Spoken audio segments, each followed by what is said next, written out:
I was sitting in court the other day waiting for my case to be called, and the lawyer in front of me, it's a young lawyer, he had a case where the father of a 2-year-old child was trying to get custody of the child. Now, the problem that lawyer had with his client was that his client hadn't spent much time with the child since the child was born. It appeared that the mother and him lived together for maybe a short period of time after the child was born, but then he only saw the child a few times a month, and then the problem he had was he only saw the child during the day, no overnights. In the end, he didn't prevail. He was awarded every first, third, and fifth weekends of each month and alternating holidays. That's what we used to call standard visitation. You know, the courts in Tennessee, as in most states, are supposed to be gender neutral in determining custody of a child. The problem is in an initial custody determination, the father's going to be usually at a distinct disadvantage.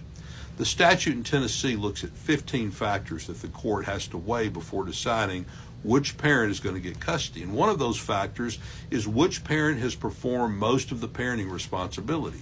That's almost always going to be the mother in a situation like that. The other factors include things such as which parent has primarily provided the child with food, clothing, medical care, education, and other necessary care. And that's almost always going to be the mother of a young child. Other factors include the emotional ties that exist. Again, the mother will prevail on that.